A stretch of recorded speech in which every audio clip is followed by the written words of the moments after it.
He's the editor-in-chief of the Cornell Review, a correspondent for campus reform, a young scholar at Cornell University. He hosted a talk show that broadcast to 20 million people. He's a best-selling author, and he's just getting started. The one, the only, Joe Silverstein. I am the editor-in-chief of the Cornell Review, Joe Silverstein. I'm joined with Michael Johns. He's the co-founder of the National Tea Party movement. He worked in the Bush administration as a speechwriter. He was a policy analyst for the Heritage Foundation. A very accomplished man, someone who's very successful, a graduate of the University of Miami. Michael Johns, how you doing? Good. Joe, how are you doing? I'm doing well. So we're here under circumstances that I guess are a bit frustrating, to say the least. But beyond being frustrating, they're a threat to the democracy. They're a threat to the future of this country. It's a threat to the sanctity of our elections, and that's election fraud. So we're going to go over a lot of things. We're going to talk about the outstanding lawsuits that have been filed, both by the Trump campaign and by Sidney Powell. We're going to talk about the emerging evidence, which includes, by the way, just recently today, now there's videos of people rescanning thousands of ballots in Georgia. So, so there's a lot of things to get to. But before we get to it, I want to ask you, why is it me and you talking about this on a live stream on social media? Why don't we see the corporate media, including Fox News? I mean, CNN, it's no surprise, but why don't we see Fox News? Why don't we see the Republican establishment, the Mitt Romney types, the senators, the House of Representatives, the media, Conservative Inc.? Why is no one talking about this? Why has everyone decided to sort of just move on from this and to lay down their weapons and wave the white flag? That is a hugely important question. And so look, if you had asked me that question like 20, 25 years ago when I was just getting going, we would have said, well, there's some liberal or Democrat aligned media bias. What's so astonishing about this moment is the fact that there's such uniformity of thought. So, OWN is a great TV network that I contribute to periodically, and they're covering it with the seriousness that it deserves. That doesn't make them, by the way, even a conservative network. It makes them a legitimate news operation, in my view, when you have something of this magnitude of substance that is so obviously overwhelmingly important. The magnitude of its importance, I think, will ultimately either grow or shrink based on evidence and court rulings and what's come forward. But certainly everything that's come forward so far is immensely troubling. And the real nature of your question, though, is how do you not have like one sort of political White House correspondent type who breaks from the pack and says, the integrity of elections are important. And this isn't even really about Donald Trump anymore. It's bigger than that. It's bigger than the next 4 years. This is about substantial allegations now of multiple people, not coordinated, that get to the very heart of the integrity of our election system. And that on the basis of these allegations have altered potentially 7-figure numbers in battleground states. And remember, the investigation and the cases themselves are structured, I think, as they appropriately need to be on these battleground states. We haven't even looked at the ones that aren't. So, in essence, you've got like 10 or less states that have really been scrutinized. And the more scrutiny that brings to this, which was one of the test cases for me as to what level of engagement I would actually bring to it, is that my view is that scrutiny would rise to it, and the allegations would either be substantiated largely and the concerns substantiated, or they would completely collapse under scrutiny. And they're being substantiated. Now that's not translating into 100% batting record or 1,000% batting record in in these judicial or court cases. I'm not at all surprised by that. I mean, look at the absurd things that have happened in federal courts. I mean, it's hardly become a bastion of sensibility and rule of law in many of them, which is why we have appellate processes and why, for the most part, these cases have not yet hit a dead end. I mean, there's appellate options available in the vast majority of them. So like I walk through and I say, number one, were poll watchers denied access to watching the ballot counting process in Pennsylvania, in Michigan, in Georgia, in Wisconsin. Yeah, I don't even hear Democrats denying that fact. I mean, there's so there were hundreds of thousands of ballots that were counted without the legally required observatory presence of a Trump or GOP onlooker or And to add on, yeah, and to add on to that, Michael, not only were they absent, but there was actually a court injunction that said they had to have access. And Corey Lewandowski went down there, and he went down there with the court injunction, and the sheriff ignored it. The sheriff threw him out, and he said, "You can't come in." So I'm acutely aware of that. That happened in Philadelphia at the Pennsylvania Convention Center, a place I've been many times, right in the center of Philadelphia. And what occurred there is, outrageous, because and it's also indicative of how coordinated it is. So when you look at this very credible point that Rudy Giuliani has also made, that the locations that they've chosen to deny poll watchers access, and there's only one, I can only think of one credible reason that you do that, right? You do it because there's fraud. You don't want them witnessing what you're actually doing. There's not really a benign explanation for it. You know that it's something that's going to be taken seriously. You know this is a heavily scrutinized election. You know you're in a swing state in a core area, and for the most part, cities that have been known for election fraud. Philadelphia might in fact lead that list. So they allow them in the actual building structure. They keep them hundreds of yards away. I mean, no one could witness even one of any of the details that were being done to any of these ballots. You correct, and then they shut down mysteriously that night around 12:30 or 1 a.m. Like I pointed out, a typical corner store, family-owned corner store, open 24/7, knows how to manage shift workers. How, they know how to manage a shift. They've had the whole year to prepare for this, right? They mysteriously shut the whole place down. Same thing in Michigan.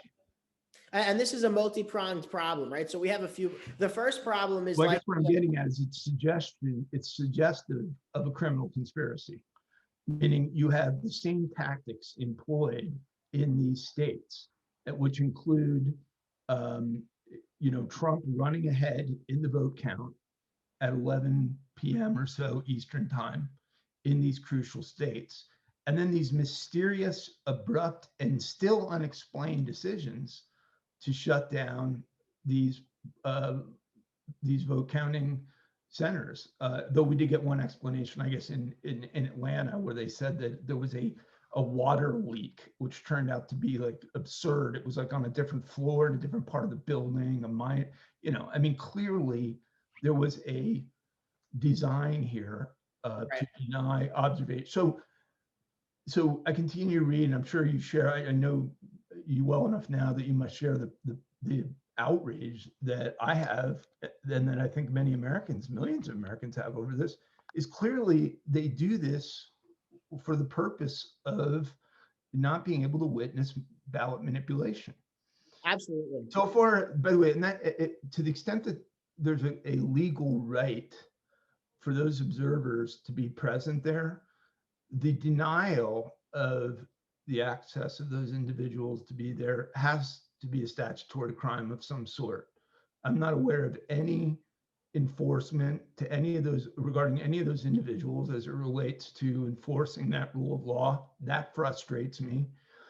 It frustrates me further because we all knew, Trump even famously said in that one debate, bad things happen in Philadelphia, bad things. Great things happen in Philly too. It's one of my favorite cities in the world, but he had it absolutely right. When it comes to political machines, Philly, Chicago, Detroit are Democrat machine run cities. and problematic things occur there. So you can keep going through it all, and we will talk hopefully about some of these other components, but this idea that there's a baseless allegation of voter fraud, which is the way it's being presented in media, it's the way it's being presented by Democrats, it's the way that those that are trying to deny the reality are presenting it. There's nothing but evidence. I mean, we have affidavits galore. You know, any first-year law student can tell you that an affidavit is a legal document. It is admissible evidence, okay? And it's why affidavits exist. Otherwise, you could just write out a statement. You do a legal affidavit for the purposes of having admitted into a court proceeding, a civil proceeding or a criminal proceeding. So when they say, so when you see here in the media today, as recently as today, saying that there's no evidence of voter fraud, every one of these affidavits is evidence that was developed for the purposes of being admitted into what will be court cases. So that is evidence. Number two is this issue that has just arisen since we last talked of the Pennsylvania truck driver. Big press conference on that in Arlington, Virginia, very recently, on that shows as many of them as 1 million ballots being transported between states.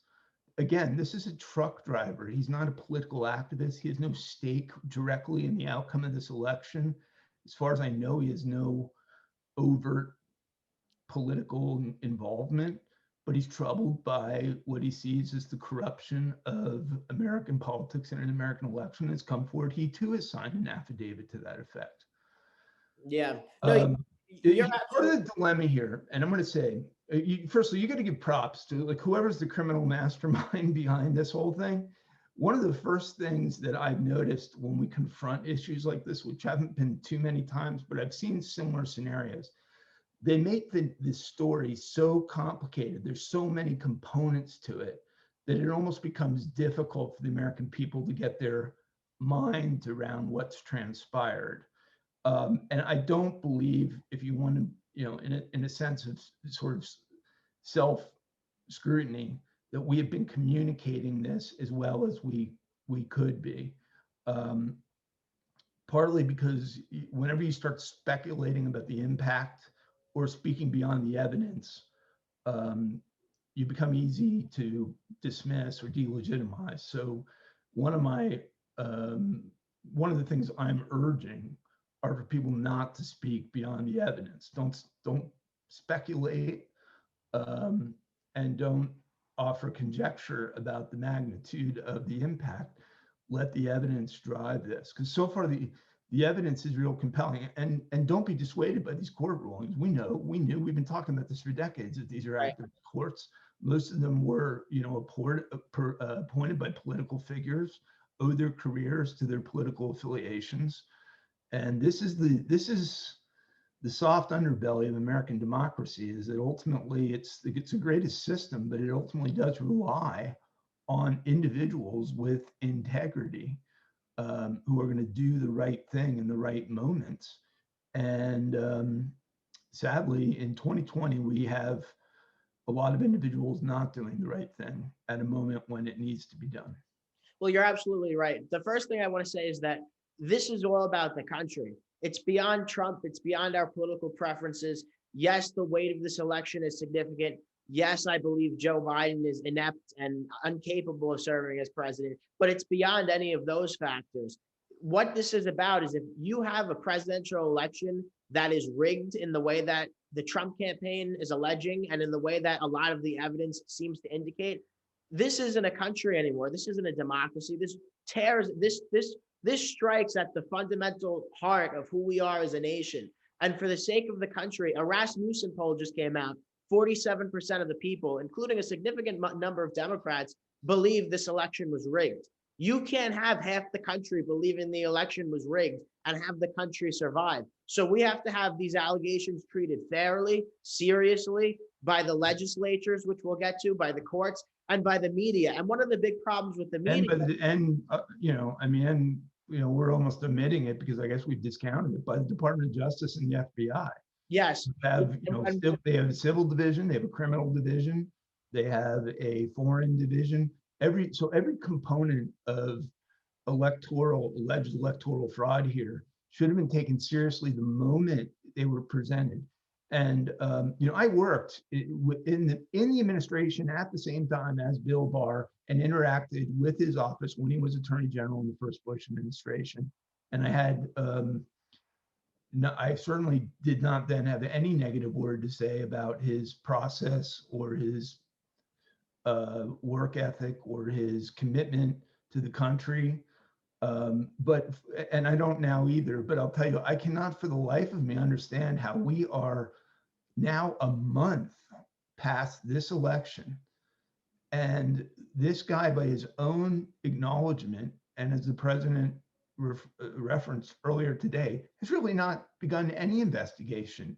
So hundreds of affidavits, people that have come forward bravely, boldly, putting their name on the line to speak truth about what they either witnessed firsthand or what they know from an expert perspective. None of those individuals have been approached by any federal law enforcement official. That alone is troubling, immensely troubling.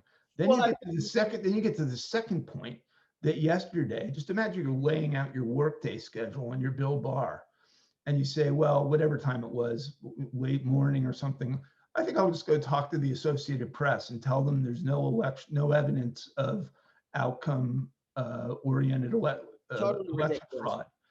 You have not yet so firstly, you haven't initiated your investigation that the president authorized. Remember, he directed and authorized a subordinate cabinet member to initiate this investigation.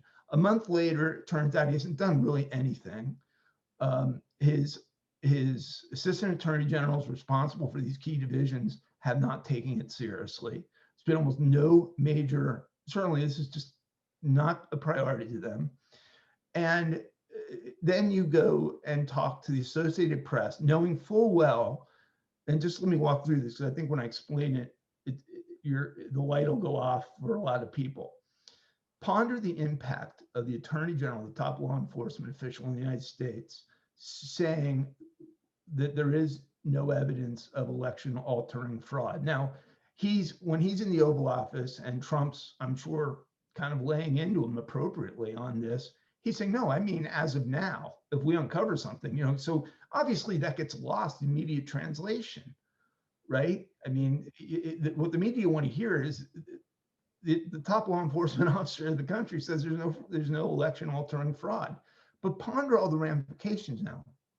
You got all of these witnesses and whistleblowers that we're trying to bring forward, right? Some of whom have been threatened, intimidated. That kind of is not an incentive now for them to come forward.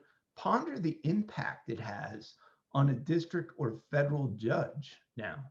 Does the burden fall on that district or federal judge to view it neutrally, or is he supposed to completely discount that he just heard the Attorney General of the United States utterly dismiss the allegation that there was any level of fraud that could have altered the election?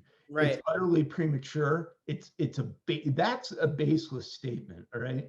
What Trump has said involves some conjecture, but we know that the fraud exists. We know that if you enforce the law as it's supposed to be enforced, meaning if those ballots were not observed, they should be tossed out. In the case of Pennsylvania, they were at least segmented because of the Alito ruling from SCOTUS. In the case of Michigan, they were just all thrown in together. How do you even remedy that situation? They make it difficult to remedy because they don't want to remedy it. So I'm troubled, and I have been for 4 years, by the fact that this Department of Justice, all the way back to Sessions' recusal, which was unjustified in my view, they've never been put on the right path. And it's become an immensely politicized department. Well, Michael, this is overtly rooted against Trump and worked against Trump and done enormous damage to this presidency and thus to the country. You're absolutely right. And this is the deep state that we've been talking about for 4 years with the Russia hoax and the Russia investigation. And now they're also dragging their feet with regard to releasing the documentation on that. But we don't want to get too off topic into those things. Let's stick to the election for it. This is really a big problem. And one of the things is, like you said, these courts, I worry, and these state legislatures are being pressured by the constant misinformation that's being spread by mainstream media. And now with Bill Barr adding to this pile and making this kind of a statement, a judge will be afraid to, and it's not overturn. This is the problem. We say it to overturn the election. It's not to overturn because But we don't know yet. There's been no election yet. There's been no election. There's been no electors that have been selected. But beyond that, no president-elect. we can't accept their vocabulary because what we're saying is Joe Biden did not get 81 million legal votes. There could have been fraud. We know by video now that in Georgia, there were literally thousands of ballots that were being rescanned multiple times when they threw everyone out of the room. That came out today. But the problem is the judges are in such a position in the state legislatures where this is the mainstream thought. Trump gave a 46-minute speech last night in the White House, and it wasn't covered by any of the major networks. It wasn't covered by the Wall Street Journal even. I mean, I don't know what the hell happened to Fox. And he just, and the president correctly described it as arguably the most important speech that he's ever given. 100%. And as when I watched it and thought about it, I started to think, that he's clearly correct about that. And then I started, just given the magnitude of the stakes and the fact that he is drawing the line in the sand, he's not capitulating, he's not conceding, and he's vowing, though I want to see more action and less words, vowing to get to the bottom of all of this. That clearly is, at this juncture, at this moment in history, makes it not just the most important speech that President Trump has ever delivered, but I started thinking back, like if you looked at the top 10 speeches of any president, where does it rank? It's up there. It's way up there. It's clearly a top 10 speech by a president that, should it turn out, we're able to uproot, expose, and correct the systemic fraud that is alleged, and that evidence and facts that we know support, clearly is going to be a historical one. And once again, it's like him against the world. Right. And it's because the Republicans, Michael, are useless. The Republicans, I mean, there's a few good ones. I have to give credit. Senator Ted Cruz called for the Supreme Court to take up the case in Pennsylvania. I know that Ron DeSantis has spoken out, who's the governor of Florida. I know Matt Gaetz has been speaking out loudly about this. So don't be mistaken. I'm not criticizing everyone in the party. There have been a few notable exceptions, but for the most part, I mean, Nikki Haley. Yeah, what about Nikki Haley? Go ahead. Nikki Haley, who I don't know if you want to criticize her or not, but I'll criticize her for sure. She comes out with a statement a few weeks ago, basically eulogizing the Trump presidency and saying he did all these great things, and there hasn't been any statements. I'll get more personal and more specific. Well, Nikki Haley, she's a rhino. Was one of the more vocal critics of this president. Yes. And quite honestly, when you hold those positions and you make those statements, you should not be going in that administration. All right. So that was a mistake. I don't understand completely. I mean, this to me is swamp behavior. When you take a stand and you describe people with the sort of negative comments and adjectives that she applied to the president, including using the word racist. Okay, I will disagree with that statement, but I also disagree with the fact that, live what you say, you know what I mean? Right. This is what's frustrating the American people. And this is one of the reasons Trump was elected to begin with, is that, we have to be in a position where that statement, but I also disagree with the fact that, live your. Yeah, no, you're absolutely right. But so once you make those statements, you've drawn the line in the sand. You should not be going into that administration. It'd be like me going in the Biden administration. Now, if Joe Biden called me up and said, You have unique skills that we cannot find anywhere else, and the country needs you, and we need you. I would look at that, but the fact is, you have all of these individuals. Mitt Romney's another one who ended up not being Secretary of State, but to go and give that speech out in Utah that he gave to riding this president, and knowing that the harm he was doing to him, and then to be so aggressively pursuing positional authority like a Secretary of State position for your own benefit. People are tired of this stuff. It's BS, Michael. It's BS. But so let me ask you this. And one thing I'll mention too that I was going to say before, and people say you shouldn't mention it, you shouldn't talk about her, but I'll mention it. The Congresswoman elect from my district, Nicole Maliotakis, who not everyone was thrilled about, the Trump wing of the party especially was not thrilled about. I convinced a lot of people, and I said, listen, I made a lot of phone calls. I had a lot of friends that said to me, I think she's a rhino. I don't like the things she said about Trump during her mayoral campaign in 2017. And I said, listen, Nicole's the Republican. We have to support the Republican, and we have to do the right thing when she's challenging the incumbent Democrat. And she won, has hardly made any statements about election fraud, has basically stayed silent like the rest of them have. And that's why I've been tweeting at her, and I appreciate that you retweeted one of them in a very polite form, but saying we worked hard to elect you. And this is, Michael, the number, like you said. Wait till she loses a close race a few years from now or a few terms from now, and there's allegations of election fraud. Then she'll take it seriously. Well, and one of the things that's frustrating to me about a lot of these congressional candidates, you see them silent until their own self-interest is affected. Then they're very vocal. For instance, look at any congressional Republican who lost the general election, who was out there with all these ideas, policies, here's what we should do, here's what we should do. Then they come up short for whatever reason. It's a difficult race. They didn't raise enough money. Messaging didn't get through. Whatever reason they lose. Why all of a sudden now do you just go into hiding? You know what I mean? It's like we need people who are going to have persistence on these issues. It's like all of a sudden, okay, well, if I don't have the positional authority that I wanted to obtain, then I'm just going to stop fighting. And you see this all the time in these candidates. And when they reemerge years later, we ought to be concerned about it. One thing I understand. I'll give you them a boldest example of one that wouldn't be popular, but where's Michael Flynn been the last 4 years, aside from raising money for his legal defense fund on critical issues, as we've confronted both political battles and policy battles? Has been unbelievably silent on these issues, and yet has relied and drawn on a lot of financial support from people like me and others who were empathetic and sympathetic with his case. There has to be reciprocity in all this, or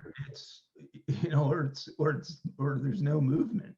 Well, but my other question is, so Michael Flynn, I'll be honest, I do cut some slack too, but I understand your concerns though, but what I'm more concerned about, and again, I guess we'll name drop here. Why not? Where is Heritage Foundation? Where is all these conservative think tanks? Where are all these conservative? I mean, look, all right, Charlie Kirk's been decent, but there hasn't been all of a sudden conservative. Laura Ingraham, let's talk about Laura Ingraham, hasn't talked about election fraud. Tucker Carlson, I mean, he talks about all the conspiracy theories in the world for the last 4 years. He talks about aliens, for God's sakes, and he's not talking about election fraud, and he's not talking about the overwhelming evidence. It's obviously coordinated. It's obviously a big problem. One thing I want to ask you on the topic of getting back to the specific problems regarding this election, the presidential election, because a lot of people are saying we need to fix the issues going forward. No, we need to fix the issues right now. Right now, to this, because and by the way, right now, I mean, apparently, yesterday, last week. I haven't heard a whole lot of support for this either, but we're about ready. What are we, about a month now away from the January 5 runoffs in Georgia? And apparently it's not crossed anyone's mind that these same Dominion systems that we've alleged, or the Trump legal team has alleged, are at the centerpiece of a very large criminal undertaking to alter votes and deny civil rights of voting rights to the American people, are again going to be utilized? Are you kidding me? I know. Well, it's because Michael, Michael, the outrage, it's like Republicans you, can't like, fight. That's because the Republicans can't fight. And you know something, I hate to tell you, listen, I think that everyone should go out, vote in the Georgia Senate race because the oh yeah, alternative, absolutely. I don't agree with, I don't know what point, look, we're not looking for symbolic victories here. We're looking for real victories, right. so I've never, I voted for many Republicans who I haven't had a whole lot of enthusiasm for, but they're better than the alternatives 100% of the time almost. Right. I think the only exception I found was, well, one Tea Party race with that Doug Hoffman up in New York, the northeast part of the state. It was, I forget the actual district now, 23, I think, New York 23 was the only time in my life that I'd ever deviated in support for anyone outside of the party. I'm a big believer in the Republican Party. I've been a member of the Republican Party since I was 18. I've held leadership positions in the Republican Party. And my view to anyone who doesn't feel the Republican Party is being bold enough or strong enough, get involved and change it. By the way, there's almost nothing politically easier than getting involved and taking over a local or county-based Republican Party. If you can't do that, you're not going to start a third party and prevail. Right. So Well, this party is what we make it, And I will say though, Michael, the Republican Party has to earn everyone's vote at the same time. So while I encourage people to get out because the alternative is so horrible, there is no alternative right now, unless we're going to restructure completely and get rid of the party system or vastly expand. Oh, well, I'm saying the alternative candidates are communists. The candidates themselves, the Democrats that are running, are known to be racist against white people, quite frankly, are known to be anti-military, anti-God. I mean, there's that one candidate in particular that he's made really ridiculous statements. But look, I mean, on a lot of conservatives and nationalists and independents, they're looking at this, people who voted for Trump, and they're saying we turned out for Trump in record numbers. He has 74, 75 million votes, the most for any incumbent president ever. or any candidate ever, with exception to the fraudulent Joe Biden votes, which we most African-American votes ever by a Republican presidential nominee, exactly. most Hispanic votes ever by a Republican right. And Michael, my point is with this is that people are saying we turned out for this man, he won, and they rigged it anyway. So the voters, and rightfully so, they feel like they're getting screwed because they came out in the middle of a pandemic. They did their duty. They went to vote, and Trump should have won. But the system was rigged. There's thousands of ballots that are being rescanned. There's BS pipes. But this is why I'm also cautioning on the rhetoric. So obviously, everyone can come to their own conclusion individually, but let the evidence drive the conclusion. So, like Trump won is one position. Well, I understand the thesis, but once we make statements that we haven't yet demonstrated with the evidence that's massive and emerging, the burden now falls on us to prove our thesis. That shouldn't be the way it is. I think the burden is on all of these individuals who've been engaged, who, for instance, blocked these poll watchers, who were, observed dropping. Let's take the Michigan case of the 130,000 100% Biden, 0% Trump ballots that arrived at 4 a.m. in Detroit. How is it possible systematically that we don't even know who this guy is? I mean, and to your point of media coverage, forget even the mainstream media coverage. Is there any effort ongoing by even conservative media to find out what happened here? No. I mean, and we are we to understand that we have people in the employ of the Republican Party who are focused on securing these elections and making sure they're free and fair, and that we had a policy in place that allowed 130,000 ballots to be dropped off in a bag in boxes. I mean, as it's described, it's just incredible. Right. With no down ballot voting. I don't know if you knew that part of it. No down ballot voting. Yes. All just about for president. And this person doesn't have to sign anything. They don't have to present any identification. They just walk in and drop this off. Yeah. No, it's fraud. It's fraud at the highest level. And there's been experts, data science. But just procedurally, I guess, getting to the point of whether or not it's fraud, which, like I said, let's not outspeak the evidence, because, if harvesting's available, it could just be somebody's going around and that's the danger of harvesting. You're recruiting voters at that point, you've got a very different political dynamic in that way, as opposed to encouraging people to actually take the initiative of going and voting.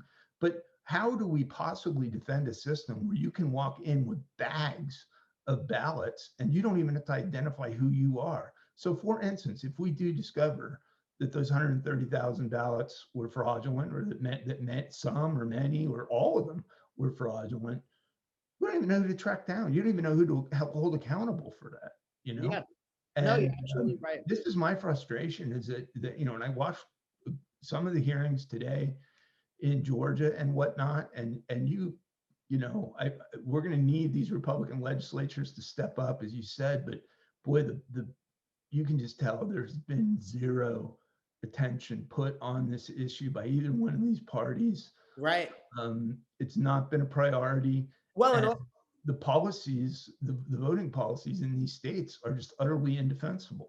And Michael, all the attention that has been put towards this has been put to disproving it. That's the problem. Even the Republicans in the hearing, some of them are like, really, I mean, they're making statements and they obviously haven't reviewed the evidence. I read an interesting, and I'll post the link on my Twitter later. I read an interesting affidavit from a PhD from Yale, a PhD in mathematics, and the man did a statistical analysis of these irregularities. And he said it was essentially impossible that the percentage of votes from the mail-in and from these dumps late in the night, it's impossible that 99% of them, 98% of them went to Joe Biden.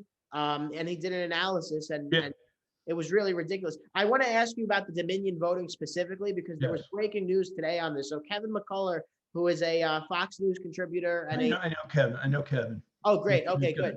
So for the audience, so Kevin is a radio show. On WABC, isn't he? He's on AM 970 at the moment. Oh, 970. 970. Yep. He actually, I actually had a show on AM 970 too. I had him on at one point, but so Kevin McCullough tweeted update.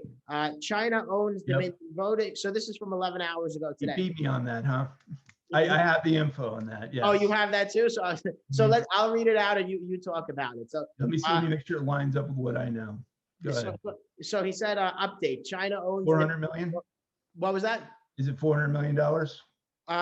Yeah. So it's 400 million for the audience. Maybe I'll just read the whole tweet out this way. Because, the thing is, again, me and you know these things because we're following it. And this is our thing. Look, I'm on top of it. And I want to just be clear about it. If the evidence were not suggestive of a problem, a big problem, I would be on here telling Right. Joe, I would say your youthful enthusiasm is appreciated, but we lost this one. We got to concede. We got to wish Joe Biden well. We got to fight another day. That's not my message. My message is, if you're out there saying that there was no fraud in this election, then you have not been following this issue, even a little bit, much less to the level of detail that I think we have been. Well, and I don't want to make light of the situation, but since we briefly ventured into the realm of entertainment, I will say we should definitely wish Joe Biden well regardless, because the poor man already broke his foot before he's even in the White House. And they said he was playing with his dog. Yeah. I don't know. Maybe I hate to say it, but my first thought is, all right, he broke his ankle. He wasn't playing with his dog. What really happened here? Yeah. I mean, it's amazing that just this history, that's the problem with a history of deceit and not being straightforward with people, is you kind of get a reputation for that. Right. But it's off topic, but I mean, clearly the guy did not campaign. It seemed illogical to a lot of us at the time, anticipating that it would be a close race. But in the hypothetical that I'm encouraging people, I guess, not to explore, but here we are. Hypothetically, if one of your campaign, senior campaign people come to you and say, hey, look, we think you're going to win the election, but just in case, we have contingency plan A, B, C, D, E, and F set up, all of a sudden, your sense of urgency as it relates to getting out and communicating with the voters when you have doubts about your own ability to do that, and you're not attracting audiences anyway, becomes substantially diminished. Well, you're right about that. I was going to make the joke. I was going to say that Kamala Harris probably broke his foot probably stuck her heel in his foot and said, I'm going to be president, USOB, retire. But it's not politically correct, so I wouldn't repeat that joke that I heard. But what I will say, though, is Joe Biden, back to more serious notes, Joe Biden came out on video and said— But go on with, I wanted to hear about Kevin. Yes, yes. Let's unfortunately, I think he's beaten me on this, and I have those, and I was, saving those details for some big possible revelation of them. Let me see if they match up with what I know. So Kevin McCullough tweeted out 11 hours ago, update: China owns Dominion voting, at least 75%. New info: China paid $200 million in 2014 and an additional $400 million in October of 2020. Now, 3 out of 5 UBS board members have direct ties to the CCP developing. And I think UBS, I think that's referring to, I want to verify that. That's a China-based holding firm, basically. That's the bank. The one thing I was going to say before we jump into the Dominion, but it's very relevant to but the firm that owns it, okay, so there's a US-based, right. My understanding is that there was 400 million put into a US equity firm that in turn owns Dominion. But the UBS's magnitude, the level of their investment in that, because when I first heard UBS, I was thinking like, the firm that acquired Payne Weber, right, the European bank. And I'm like, so $400 million to them is like 5 cents to you and I. Mm-hmm. But this is a much smaller firm. And so the magnitude of leverage that they have inside that is considerable. And, so here we are, we're talking about, TikTok is, vulnerable. The 5G technology out of China is vulnerable. Those are indisputable facts. Our intelligence services have validated that fact. They've been communicated consistently as concerns. And now we have a voting system that is got that is at least a strong financial stake affiliated with China, and likely has utilized Chinese parts. Michael, one of the things why has no one seized these systems? Where is the urgency in seizing the evidence? Where is the why are Dominion executives not right now under subpoena, and where is the criminal investigation into this? And Michael, and I don't mean to cut you off, but this is essential to reemphasize what you said earlier in this conversation. This is where the Department of Justice should be getting involved. The Republican Senate should be getting involved. I mean, Trump has to rely on his Department of Justice, and we as voters have to rely on the legislators that we elected. And we're not seeing that happen. One other thing I wanted to say about Dominion, and I wanted to get your thoughts on this. So the media, in quote unquote debunking the Dominion, what they call conspiracy theories, which they're not conspiracy theories, these are facts. We haven't speculated on anything. What we just read to you was a fact to the audience. But they said they debunked this by showing a statement that Dominion released. So they showed a statement from a Dominion spokesperson and said this is debunking that there wasn't voter fraud with these systems. So in other words, when debunking what we're saying now, the media, what they're saying is they're holding up statements from the company in question and saying this is evidence that debunks that theory. And of course, Dominion is going to deny any wrongdoing. I mean, what kind of a world is this? This is the level but of— they're not, but they won't show up to the hearing in Harrisburg that they can show up to and then turned around from. So they'll issue these statements, from their Toronto offices. And but they're not engaging, they're not subjecting themselves to the sort of questioning that needs to be. And by the way, the questioning is not just even at Dominion, but I want to understand the secretaries of state and the election officials who looked around and probably, I don't know how many exact election systems are available for a state to, or a jurisdiction to acquire, but it's got to be dozens, if not hundreds. I want to understand precisely how it is with all of the reporting out there, including 3 times the state of Texas rejected the system, issued public warnings about the susceptibility to hacking. Elizabeth Warren. Louisiana rejected it. The city of Philadelphia rejected it.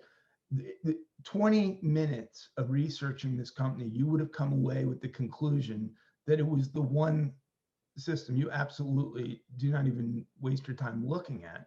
How do we have 2,000 jurisdictions in this country, 2,000 individual decisions in turn in roughly 27 to 30 states, 28 states ballpark, who looked around at all the options and said, yeah, this one, the one that's made in Canada, that has utilized parts from Smartmatic, that was created by Hugo Chavez allies for the purposes of rigging elections, which it did successfully in Venezuela, Argentina, Philippines, and elsewhere. And now we have, like, literally, as far as I can tell, no active criminal investigation into these systems. No, and for all of the abilities that the Trump legal team does have at their disposal, they can't launch a criminal investigation. They can only make a criminal referral. Mm-hmm. And that's the dilemma, which, you know, brings you back to the staffing. So now you're sort of, you got an attorney general, which I'm very open to being corrected on this if I'm missing anything, who more or less is acknowledged, and I know for a fact that not one of these whistleblowers has been interviewed by any federal law enforcement official, right? So there's now like hundreds of whistleblowers with very credible allegations and sworn affidavits. We're talking a month after the election, not one DOJ official has taken the time to interview these people, and yet this guy has the time to get on to do interviews with Associated Press and say there's no evidence of that's intentional. Of election altering fraud. Based on what? Based on what does he make that statement when the very people that you would reach that conclusion from have not even been contacted? Yeah. It's clearly, to me, a political statement, not a legal statement. And he's going to play with the words and say, well, I'm talking present tense. And Trump kind of has suggested that as well, saying, hey, look, he was asked if you had confidence in Bill Barr. He said, ask me in a few weeks. But what's going to happen a few weeks from now when we got the same basic situation we got today? I think, honestly, we reached the moment that I've never said it this graphically, but this president at this point needs to either affirm his confidence in Bill Barr and acknowledge that there is no, whatever he said, that there's no evidence of election altering fraud, or he needs to pursue a special prosecutor or other options. Unfortunately, the replacement option is not even really an option, because you're guided by the Senate has to confirm. Yeah, all the temporary appointment guidelines, and they do afford you up to like 200 and some days, I believe. But the problem is, it's for individuals who've already been confirmed or who are next in line. And the problem at DOJ, based on everyone on our side, it's not like you got a few good guys, you know, I mean, Barr is like the best of the bunch. You know, it actually gets worse as you go further down. Which ultimately, you know, is going to be one of the takeaways on this thing is, how do you go 4 years and not get a handle on your Department of Justice? We have Sidney Powell, who at the time was representing the campaign, alleging intel services implication and all of this. That should be earthshot. That should be like alarms going off. Stop everything. Because if I'm president of the United States, at that point, I either need new attorneys or I need a new intel director. But you can't just kind of go forward with both. Yeah, that's either demonstrably true and factually evident, which would be an extraordinary revelation that would warrant immediate intervention, or you've got an attorney that's out speaking the evidence on that. Mm-hmm. So you know, and I can see how Trump critics are going to have a field day with this whole thing too, because you know, you need an administration that's aligned with your vision. it's been a problem from day one in this administration that ultimately the biggest deficiency is going to be the appointment of people to key positions who do not share the president's vision, and the magnitude of negative impact that they had, and that somehow, somewhere along the line, that wasn't broadly understood. Yeah, no, you're absolutely right. Well, I think one of the problems we had in the early phases was there was too much influence by the rhinos, by the Paul Ryans of the world, and that's why there wasn't initial success on the border wall. That's why they pursued healthcare first and it failed. And perhaps we shouldn't get into the specifics of that for obvious reasons. Perhaps it wouldn't be politically correct in some form or another. But And I think we're at a point where we're going to hit a reset button, whatever happens. I mean, because either Trump's going to prevail in these legal cases, that's the best case outcome. He gets 4 more years to execute on what's remaining on his agenda. The first message is going to be, my first message certainly is going to be, that you need personnel that are aligned with your.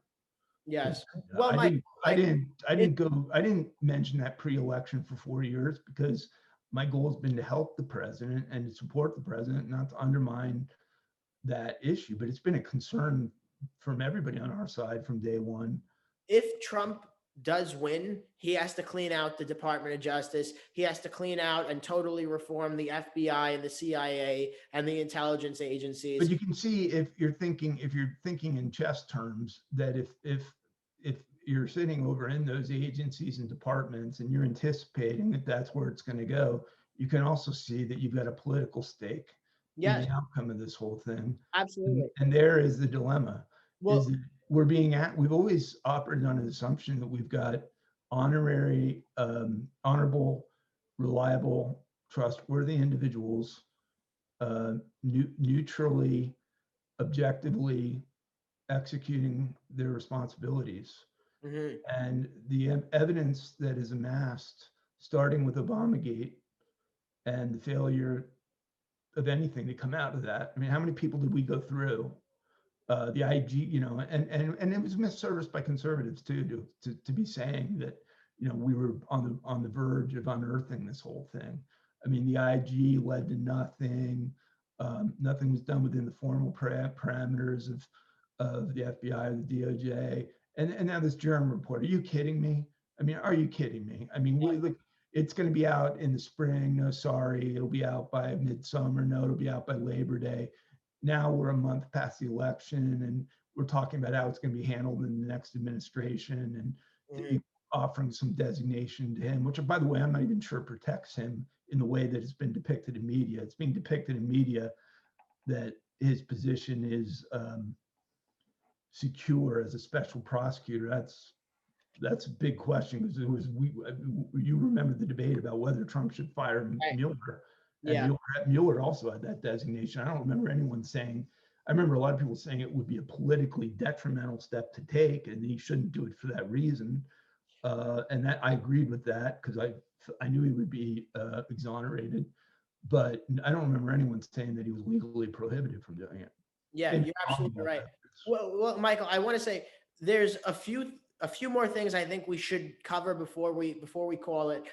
So I want to get to the intimidation that's been occurring. We saw in Michigan, they intimidated the election officials who refused to certify the results in those counties. They doxed their children. They said, this is where your children go to school. They said, your grandchildren are always going to remember you as a racist. You're not going to be able to find employment. They got death threats.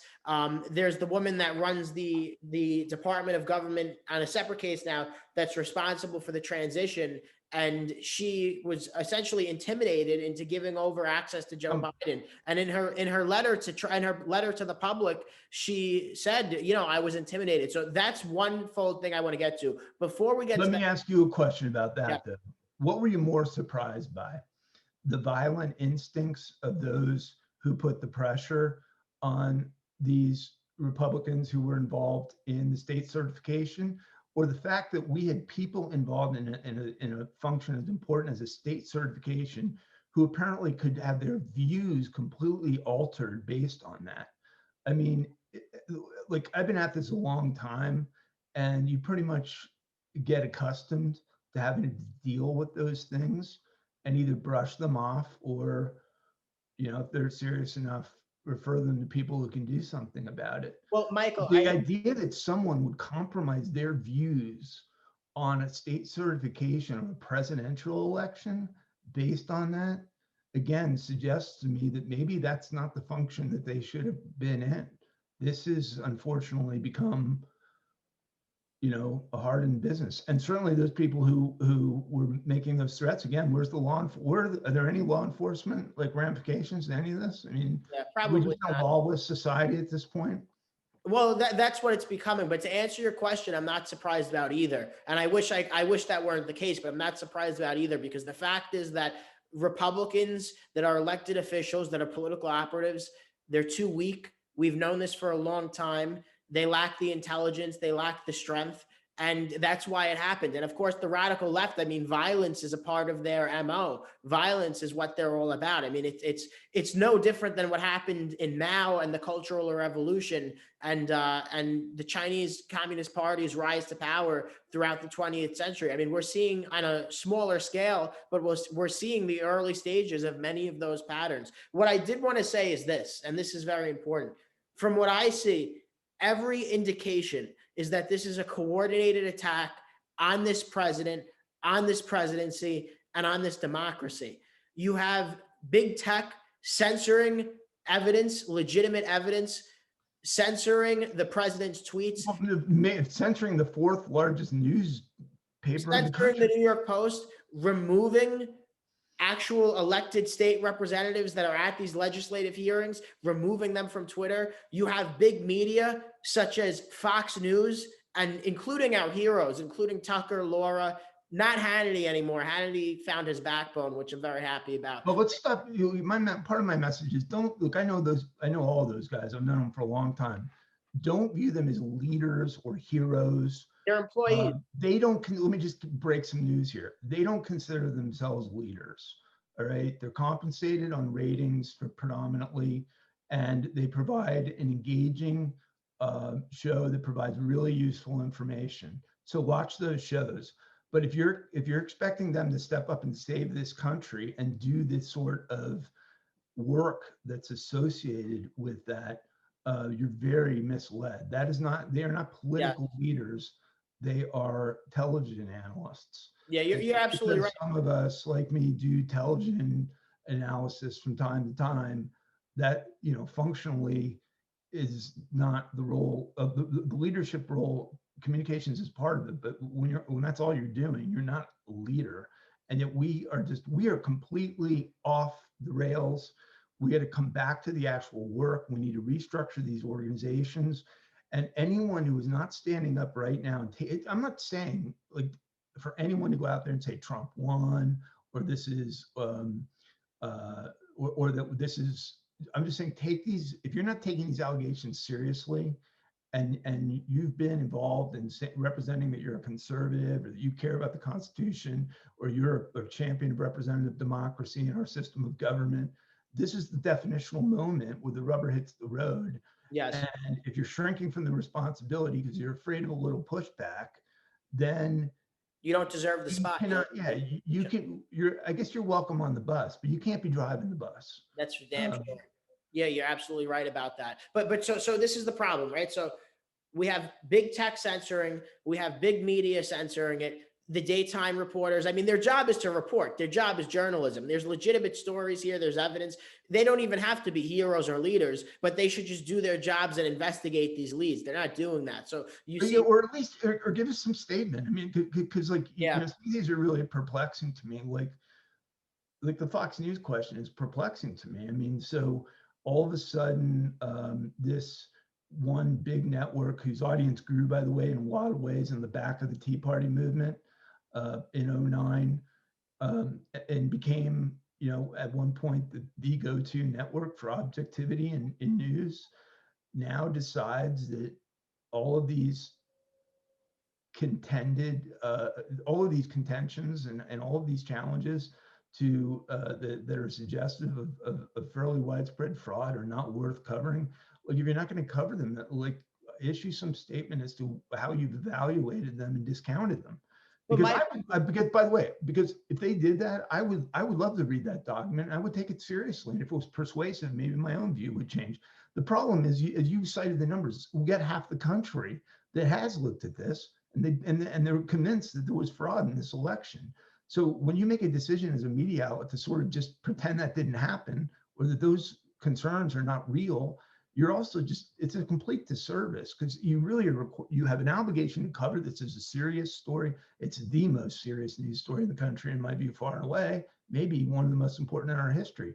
But if you're going to choose not to, then, you know, don't just throw these adjectives out and say it's baseless, it's unfounded, it's explain in detail why these hundreds of people who've signed these affidavits, for instance, are how you have investigated it and discounted it. So take this Pennsylvania truck driver who just testified, who's signing an affidavit and was at the press conference in Arlington, Virginia the other day.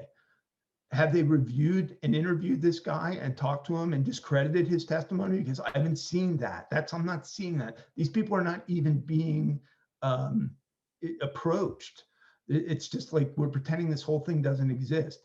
That to me is utterly bizarre. yeah. And it almost warrants questioning, like on what basis do you not take this seriously? Well, but Michael, that gets back to my point, right? It's a coordinated attack on our democracy.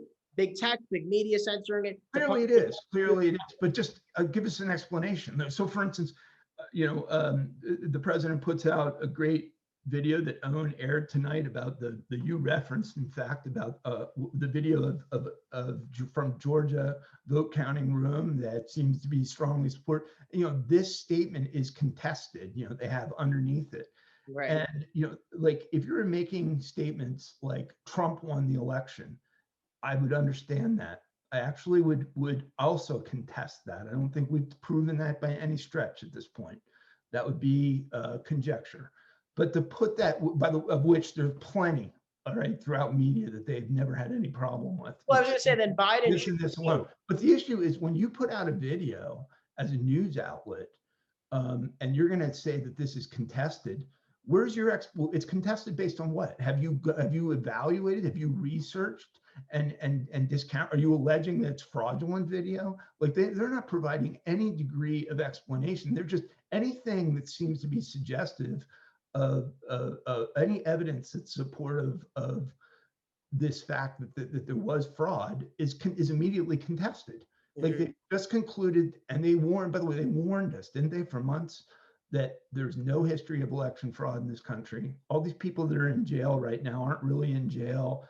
All these judges, members of Congress who've gone to jail for election fraud, that those people, that never really happened. And mail-in ballots are completely, you know, the history on that is impeccable. That was concerning to me. And then it went further than that. Then it started to be, and there's no reason to worry about November 3. There won't be any fraud. Yeah. How do you know there's not going to be any fraud? I can remember hearing this.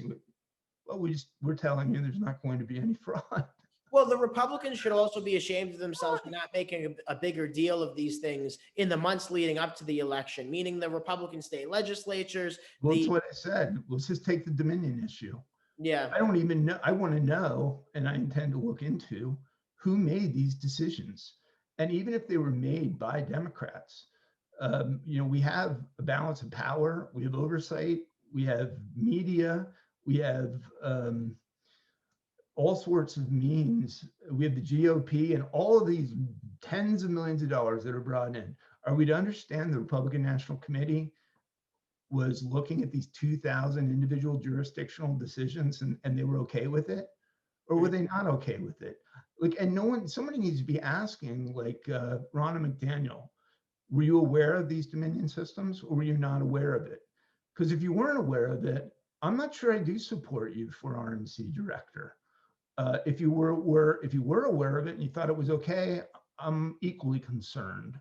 But where's the questioning of that? This, in which gets to my broader point. This is our party, okay? This party, the Republican Party, is whatever we decide it's going to be. We're not victims. We're not pawns. We're not, you know, pieces to be moved around. This party exists because we created it, because we're participating in it and because we support it. And I still do support it. And but the leadership of this party on a federal, state, and local level has to be advancing sensible causes and has to be doing its job. And if it can't, these people need to be held accountable. And if you're not calling for the accountability of these people, then you're also part of the swamp. So she owes us some answers on that question. What did she know about Dominion? Why was the Republican Party not heard on this? Because honestly, they'd be in a much better position, and legally would be in a much better position if we were able to say, we witnessed the effort to put these Dominion systems in. We expressed our opposition. We weren't listened to. They put them in anywhere. We exhausted all of our options and being able to stop it. But they can't say that because they didn't do any of that work. Yeah, no, you're absolutely right. Let me ask you this before we go. Final prediction. What happens? Who is in the Oval Office in January of 2021? Well, I don't know. I don't think it's helpful for me. I mean, I'm not filled with optimism about the way this is playing out because the instruments of neutral arbitration and investigation and prosecution don't appear to be on the scene.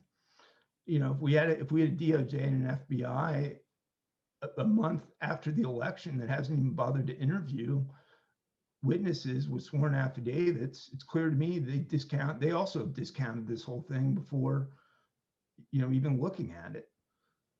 So today was a really defining moment to have the President of the United States basically say that he doesn't know whether he has confidence in our Attorney General, that he'll know in a few weeks. Well, we're running out of weeks. And and like you said, the stakes, you opened it up perfectly. The stakes on this couldn't be higher. This is the core. This is why the first bullet was shot at Lexington and Concord, and why tens of thousands of Americans have given their lives to the protection of this system. Are we now going to just sit around and leave it in the hands of this guy who for 1 month apparently has done absolutely nothing, who the President of the United States cannot even affirm he supports? It seems to me that's not really much of a plan. It certainly points to the problems that exist in the system, but we're too far down the road right now. We need solutions. And I want to be clear. I am not this is not a criticism of President Trump. In fact, it's just the opposite. My message to American people is get engaged. This movement to stop the steal, which it's a broader movement. It's not one organization. It's if you want to start your own, go do it. There's no single way to go about it. But the American people need to rise to meet the challenge of this moment if we expect this to be taken seriously by people who apparently are not taking it seriously at all. Absolutely. I agree with everything you just said. Well, Michael, it's always a true honor. Michael Johns, he is the founder of the National Tea Party Movement. He's a contributor on various television networks, Newsmax, OAN. He is a former speechwriter for the Bush administration and a very accomplished person, a true leader in this movement, the conservative movement, and somebody who I look to for guidance, who a lot of people look up to and appreciate his work. So, Michael, thank you very much. There's a lot of important topics that are unfolding, so we hope to have you back in a few weeks from now when we have new information, also to talk about the lockdowns that have been happening. Yeah, you're right. You're right in the heart of it. And that's it, Staten Island. That's it, 100%. I've been in my own involvement in New York politics. My working motto has always been, "Don't mess with Staten Island." That's right. That's right. Well, you're right. The passions are running high there, and I get it completely. And go Staten Island. Go Staten Island. I am, and thanks. I'm sure you don't hear this enough from older generations of conservatives, but it should be said, thank you for what you're doing, because we have a fairly misguided generation that apparently was not taught the basics of socialism, communism, or the value of our Constitution and system of government and why it needs to be protected. So it's now going to fall to, those of you in your generation to make that argument persuasively and yours is a voice that should be, supported and encouraged. And we're not doing a good job there either. I mean, at some point we got to start assuming some responsibility for these things and stop. We're not serving the cause when we say, oh, look at the biased media, look at how biased Hollywood is, look how lost academia, colleges and universities have become. Oh, and by the way, now we have our entire election process and representative democracy compromised by people on the far left. We're not a movement that's designed to be offering play-by-play commentary on America's demise. We're a movement that should be, if it's a movement at all, designed to be In the battlefield. defending these vital institutions so that they function in objective ways that are consistent with the founding principles of the country. Absolutely. I couldn't have said it better myself. Michael Johns, thank you very much. We'll Thank talk you, my soon. friend. Good talking to you.